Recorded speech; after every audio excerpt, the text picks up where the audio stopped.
여러분, 민주주의 정치에서 선거는 민주주의의 꽃이라고 말합니다.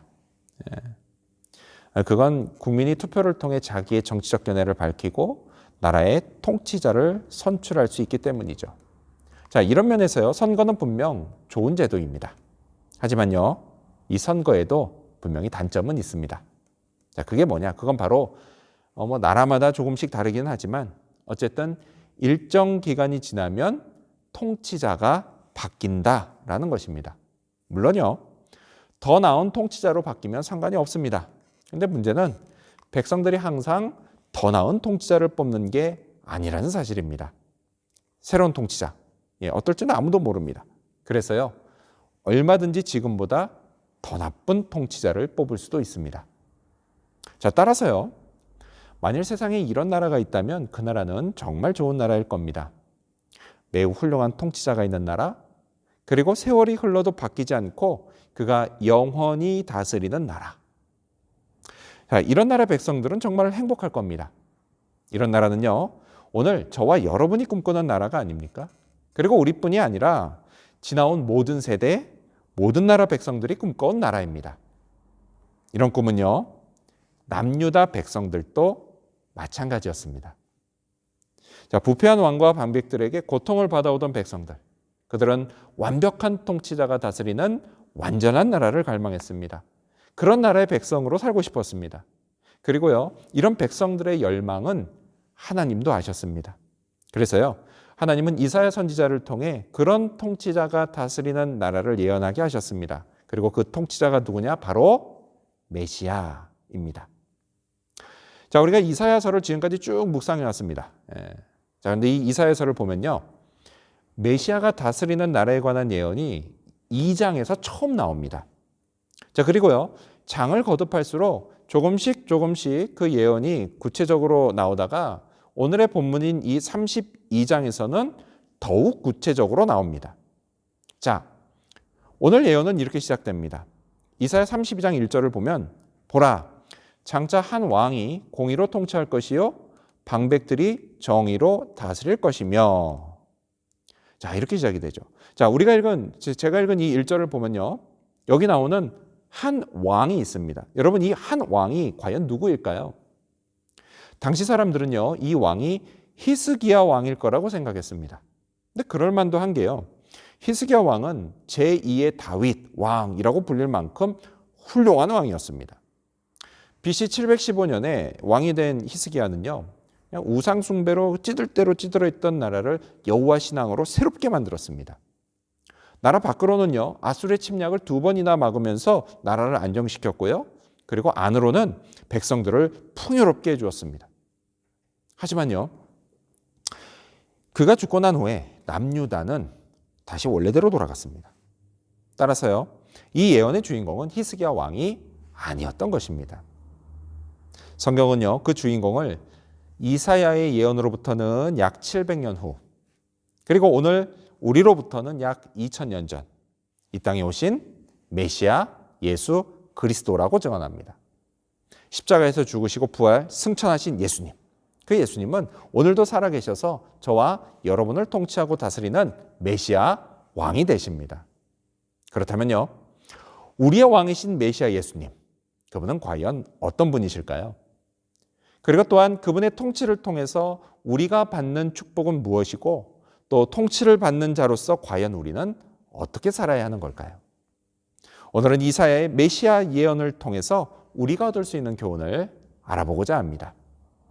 자, 먼저 첫 번째로, 메시아는 피난처가 되십니다.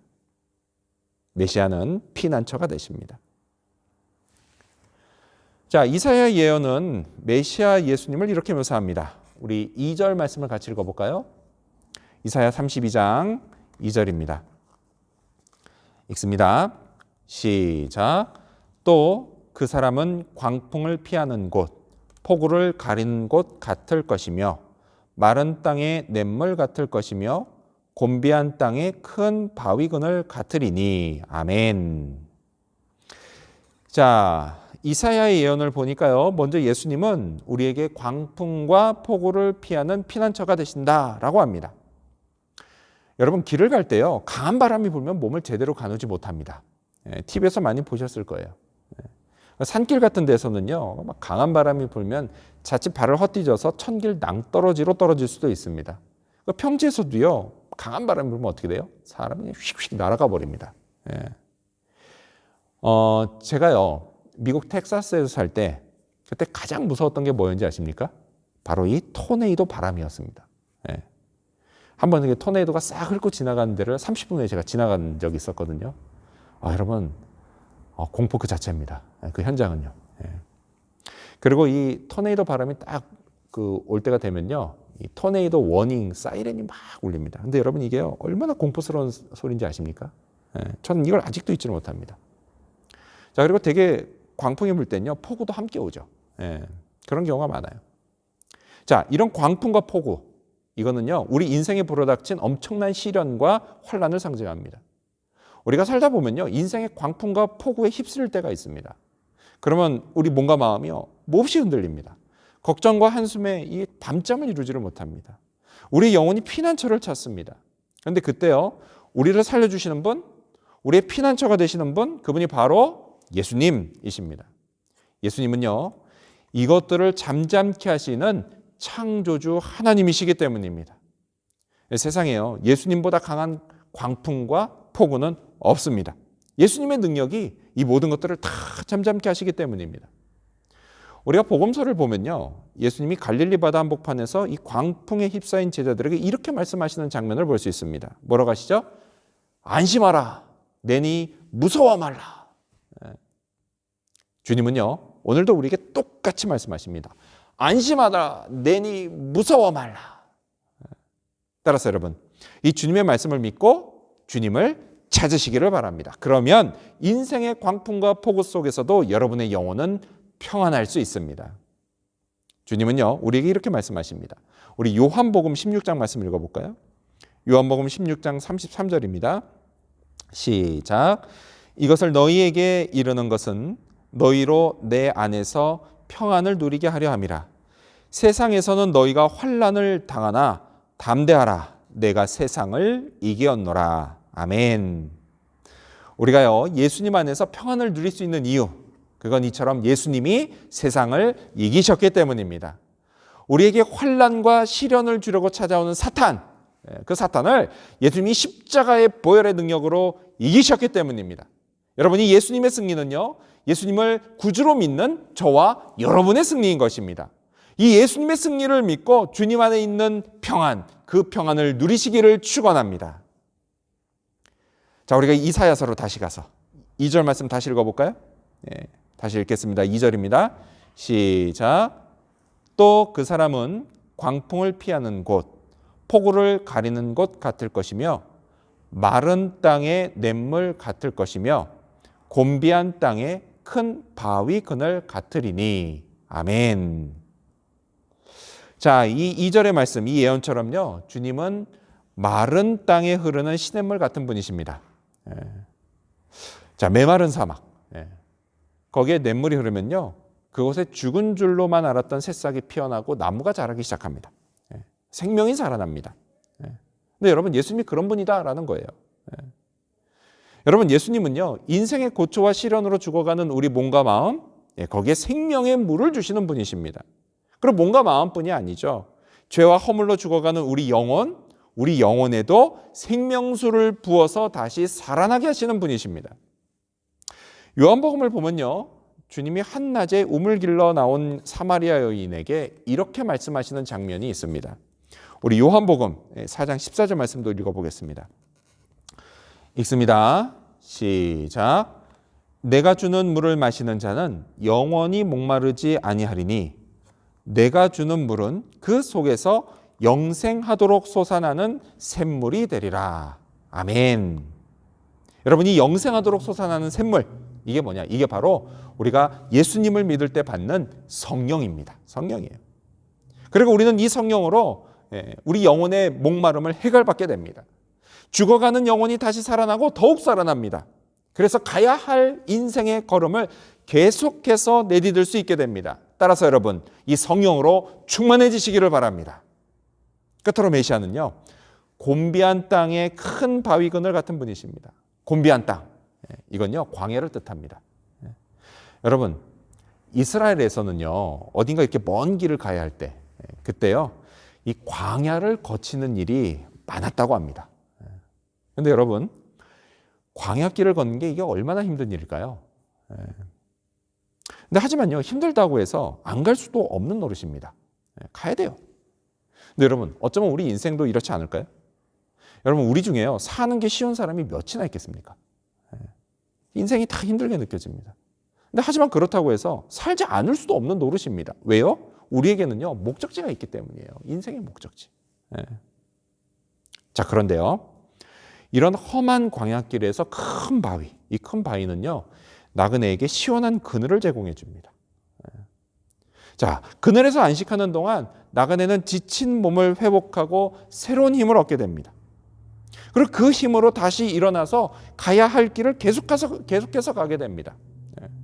자, 이처럼 예수님은요, 인생 사는 게 힘들어서 지친 우리에게 안식을 주시고 회복시켜 주시고 다시 일어나 걸을 수 있도록 새 힘을 주시는 분이십니다. 따라서 여러분, 지금 여러분의 삶이 힘들고 어렵습니까? 그렇다면 예수님을 만나셔야 합니다. 그러면 쉼을 얻고 새 힘을 얻게 될 것입니다. 이렇게 우리의 메시아 예수님, 우리의 메시아 예수님, 그분은 인생의 광풍과 폭우 속에서 우리의 피난처가 되시고 메마른 우리 영혼의 생명수를 주시고 고단한 인생길의 안식과 새 힘을 주시는 분이십니다. 우리를 돌보시는 우리의 통치자, 우리의 유일한 왕이십니다. 이 예수님을 나의 메시아, 나의 그리스도로 더욱 잘 믿게 되는 저와 여러분이 되시기를 축원합니다. 두 번째로, 메시아의 통치를 통해서 받는 축복은 무엇일까요? 두 번째로, 그들은 영적인 축복을 받습니다. 두 번째로, 영적인 축복을 받습니다.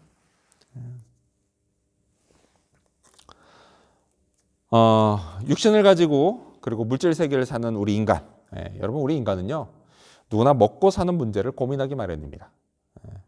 자, 그런데 예수님을 믿으면 이런 상황이 좀 달라질까요? 아니요. 뭐 예수님이 나를 돌보신다고 해서요, 내가 무조건 잘 먹고 잘 살지는 않습니다. 오히려 반대로요, 못 먹고 못 살기도 합니다. 예수님 자신도요, 집안채 하나도 없이 뭐 어떻게 하셨어요? 인자는 머리 둘 곳 없다, 뭐 이러시면서 공생의 3년을 그냥 길에서 보내셨습니다. 여러분, 그런데도 사람들이 예수님을 믿는 이유가 뭘까요? 오늘 내가 살면서 부딪히는 이 현실의 문제들이 다 해결되는 것도 아닌데 굳이 예수를 메시아 그리스도로 믿고 그분의 통치 아래 있으려고 하는 이유가 도대체 뭘까요?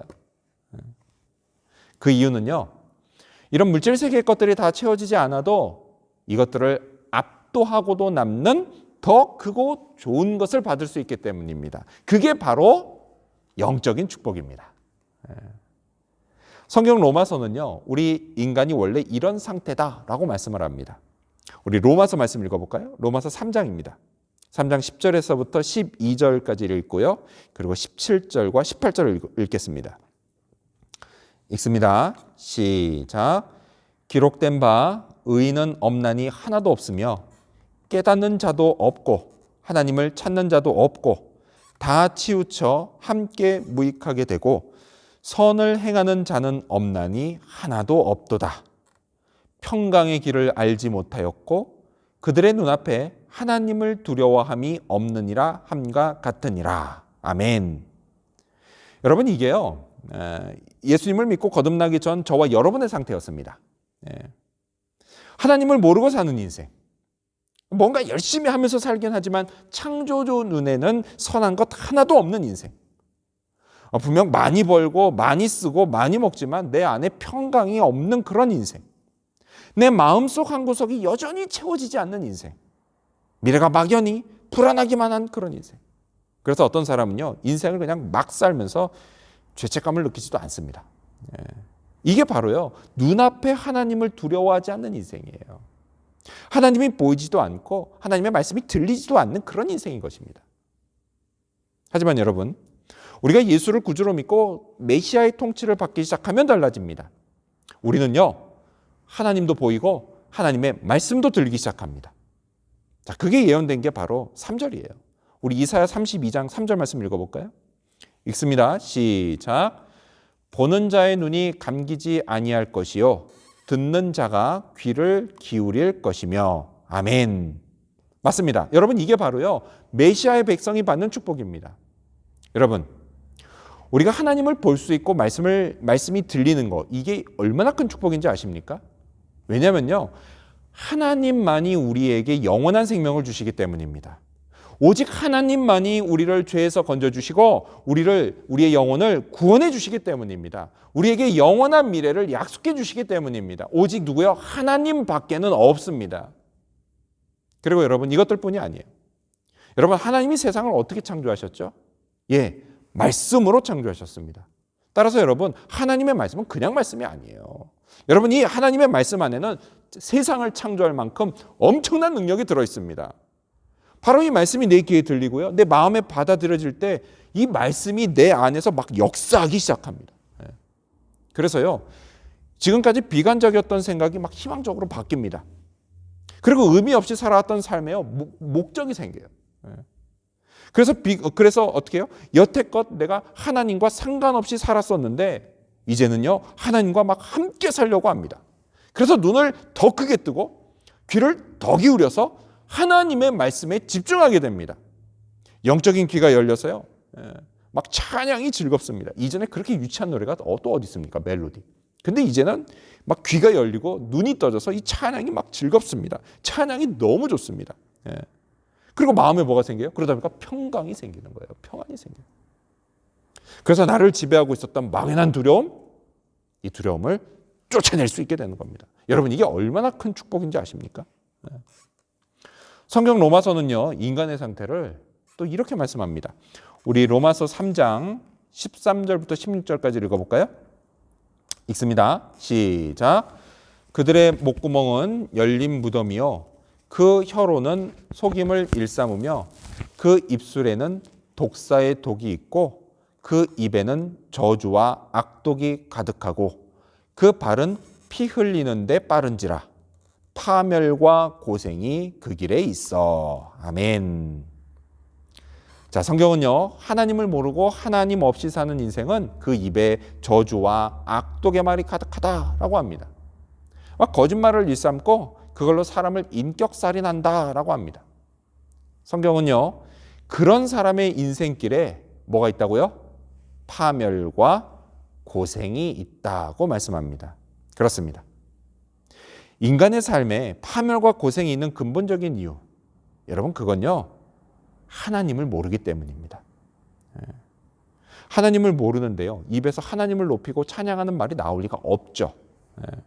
저주와 악독이 나오고 사람을 죽이는 말이 나오는 겁니다. 그렇게 하나님을 저주하고 남들을 죽이면요, 여러분, 그건요, 고스란히 나한테 부메랑이 돼서 돌아오는 겁니다. 그래서 결국 뭐가 있어요? 파멸과 고생이 있는 겁니다. 그런데 놀라운 건요, 그런 사람에게도 하나님이 은혜를 베푸신다는 겁니다. 그래서 예수님을 영접하고 거듭나게 해서 메시아의 통치를 받게 하신다는 겁니다. 그러니까 여러분, 내가 아는 어떤 사람이요, 지금 막 악해요. 그런다고 해서 그 사람 너무 일찍 포기하지 마시기 바랍니다. 누가 합니까? 그 사람에게 하나님의 은혜가 임할지 누가 알아요? 모를 일이에요. 그러니까 너무 일찍 포기하지는 마시기를 바랍니다. 아무튼 4절은요, 그런 사람에게 임하는 영적인 축복을 이렇게 말씀합니다. 자, 이사야 32장 4절 말씀을 보니까 조급한 자의 마음이 지식을 깨닫고 어눌한 자의 혀가 민첩하여 말을 분명히 할 것이라. 아멘. 자, 이 4절 말씀에서 조급한 자는요, 히브리어로 니므하림입니다. 근데 이 니므하림은 뭐냐? 이건 경솔한 자라는 뜻이에요. 아주 진지하게 선포된 하나님의 말씀, 그걸 한 귀로 듣고 한 귀로 흘려보내는 그런 사람입니다. 경솔한 사람. 근데 그렇게 흘려버리니까 뭐 그 사람이 하나님을 알 리가 있겠습니까? 없죠. 하지만요, 이제 그 사람의 마음에 하나님을 아는 지식이 생긴다는 겁니다. 그리고 입에서 하나님을 높이고 찬양하는 말이 분명하게 나온다라는 겁니다. 여러분, 이 사람이 누군지 아십니까? 이 4절에서 이야기하는 사람? 사실은 그 사람이 바로 접니다. 저예요. 예. 여러분 저요. 이전에는 철저하게 하나님이 없다고 말했습니다. 그랬던 제 입이 지금은 하나님이 분명히 계시고 오늘도 저의 모든 걸 아시고 하나님이 역사하신다라고 말하고 있습니다. 예수는 나의 그리스도요 메시아라고 말하고 있고요. 그러니 이제 여러분도 제가 믿는 예수님을 믿으라고 말하고 있습니다. 여러분, 이게 얼마나 놀라운 변화인가요? 하나님이 이런 저를 기뻐하신다라는 겁니다. 그리고 제 삶을 인도해 주시고 제 삶을 책임져 주십니다. 때마다 필요를 채워주시고 인생의 문을 열어주십니다. 한량없는 은혜를 베풀어 주십니다. 그래서요, 오늘도 저는 하나님을 높이고 찬양합니다. 할렐루야! 그러니 여러분, 저처럼 예수님을 나의 그리스도요 메시아로 믿으시기 바랍니다. 그리고 그분의 통치를 받으시기를 바랍니다. 이를 통해서 하나님을 알고 더 가까이 경험하시기를 바랍니다. 하나님과 더욱 깊은 관계로 들어가시기를 바랍니다. 이러한 영적인 축복을 통해서 행복한 인생의 길을 걸어갈 수 있게 되는 저와 여러분이 되시기를 축원합니다. 마지막 세 번째로, 그렇다면 메시아의 통치를 받는 사람은 어떻게 살아야 될까요? 마지막 세 번째로 그들은 존귀한 일에 서야 합니다. 마지막 세 번째로 그들은 존귀한 일에 서야 합니다. 자, 우리 이사야 32장 8절 말씀을 읽어볼까요? 읽습니다. 시작. 존귀한 자는 존귀한 일을 계획하나니 그는 항상 존귀한 일에 서리라. 아멘. 자, 지금 읽은 이 8절에 보면요, 존귀라는 단어가 3번 나옵니다. 존귀, 존귀하다. 이게 무슨 말일까요? 무슨 뜻일까요? 그러니까 어감상 분명 귀하다 뭐 이런 뜻인 것 같아요. 그렇죠? 예. 자, 그런데 여러분, 존귀하다, 이건 히브리어로 나다브인데요. 그 뜻은 원래 뭐냐? 남들을 위해 기꺼이 내주고 베풀다라는 뜻입니다. 예. 자, 그래서요, 존귀한 일, 이게 뭐예요? 남들을 돌보고 보살피는 일이 되는 겁니다. 그리고 여러분, 이게 바로요, 통치자가 해야 할 중요한 일입니다. 예. 통치자, 여러분, 통치자는요, 백성들 위해 군림하는 사람이 아니라 그 백성들을 돌보고 보살피는 사람이어야 합니다. 자, 그런데 여러분, 인간 통치자는 이걸 헷갈려 버립니다. 예. 물론요, 처음부터 군림하는 사람은 별로 없습니다. 예. 처음에는요, 자기한테 맡겨진 사람들을 섬기는 듯 합니다. 하지만 시간이 흐를수록 어떻게 되죠? 예. 인간의 본성 안에 있는 군림하고 싶은 욕망, 예. 이게 자꾸 안에서 올라옵니다. 그리고 이걸 어떻게 해요? 이겨내지 못하는 거예요. 그리고 결국 그 사람이 변질돼 버립니다. 군림해 버려요. 근데 여러분, 통치자, 그러니까 나라의 지도자만 생각할 게 아니라요, 부부도 그렇지 않습니까? 부부지간에도요, 처음에는요 서로를 그토록 위합니다. 하지만 어떻게 해요? 점점 자기를 위하라고 말합니다. 군림하려고 해요. 하지만 여러분, 우리의 왕이신 예수님은 그렇지가 않으십니다. 예수님은요, 우리를 돌봐주시되 처음부터 끝까지 군림하지 않고 돌봐주신다라는 겁니다. 영원토록 의로우신 통치를 베푸십니다. 그래서 예수님이야말로 진정 존귀한 분이 되시는 겁니다. 존귀하다의 히브리어 나다브의 뜻 그대로 예수님은요, 우리를 위해서 당신의 것을 기꺼이 내주시고 베풀어 주십니다. 먼저는 우리를 위해서 십자가에서 생명을 내어주셨고, 또한 우리에게 영원한 생명을 선물로 베푸셨습니다. 그렇게 우리를 하나님의 자녀가 되게 해주셨고, 하나님 아버지의 돌보심을 받으며 살아갈 수 있게 해주셨습니다. 여러분은 하나님이 나를 입히시고 먹이신다는 사실을 믿으십니까? 믿으셔야 합니다. 그런데 잘 믿지 못하겠다고요? 그런 사람들에게 예수님이 이렇게 말씀하셨습니다. 우리 마태복음 6장 30절 말씀 같이 읽어볼까요? 읽습니다. 시작. 오늘 있다가 내일 아궁이에 던져지는 들풀도 하나님이 이렇게 입히시거든 하물며 너희일까 보냐. 믿음이 작은 자들아. 아멘. 예수님이 그런 사람, 믿지 못한 사람을 뭐라고 부르시죠? 믿음이 작은 자들이라고 하십니다. 꾸중하세요. 하지만 여러분, 예수님의 본심은 그렇지 않으세요. 예수님의 본심은 뭐냐? 그러니까 이제 너희는 하나님이 돌봐주신다는 걸 믿는 그 믿음이 큰 자들이 되라. 이런 것입니다. 그리고 이 사실을 믿는 사람은요, 하나님이 나를 먹이시고 입히시는 걸요, 더욱 구체적으로 경험하게 될 것입니다. 이렇게 우리 모두가 믿음이 큰 자들이 되기를 바랍니다. 또한 그런 사람은 이렇게 살아야 합니다. 우리 8절 말씀을 다시 읽어볼까요? 이사야 32장 8절 읽습니다. 시작. 존귀한 자는 존귀한 일을 계획하나니 그는 항상 존귀한 일에 서리라. 아멘. 존귀한 자는요, 존귀한 일을 계획합니다. 하나님이 나를 돌봐주시니까 나도 남들을 돌볼 계획을 하는 겁니다. 여러분, 이게요, 구원받고 은혜 받은 사람들의 특징인 겁니다. 여러분, 그런 사람들은요, 구원받고 은혜 받은 사람들은 이기적이지가 않습니다. 남들을 생각할 줄 압니다. 그래서 남들이 어려움에 처해 있으면 그냥 모른 척하지 않고 어떻게든 도와주려고 합니다. 내 것을 막 내어주면서까지 돌봐줍니다. 여러분, 이런 모습을요, 하나님이 기뻐하세요. 그리고 축복하십니다. 여러분, 왜 하나님이 그런 사람 축복하냐고요? 우리도 마찬가지 아니에요? 여러분, 우리도요, 내 자녀가 남들 돌보는 거 보면 대견하지 않습니까? 그래서 뭐 어떻게 해요? 막 칭찬해 주죠, 내 자녀를. 그리고 가끔 선물도 사줍니다. 여러분, 우리 하늘 아버지께서도 우리에게 마찬가지다라는 거예요. 우리를 축복하신다라는 거예요. 8절을 보면요, 존귀한 자는 어쩌다 그러지 않고 항상 존귀한 일에 설 거다라고 말씀을 합니다. 여러분, 선다는 게 뭐죠? 우리 결심이 선다라고 얘기하죠. 결단한다는 거예요. 계획만 하고 마는 게 아니라 그 계획한 걸 실행에 옮기고 계속해서 추진해 나간다라는 겁니다. 남들에게 나누고 베풀면요, 그들을 돌보고 섬기는 일, 여러분, 이런 일을 어떻게 한다고요? 의지적으로 힘들고 어려운 상황이 있어도 계속해서 해나간다라는 겁니다. 마치 메시아 예수님이 우리에게 그렇게 하신 것처럼 말이죠.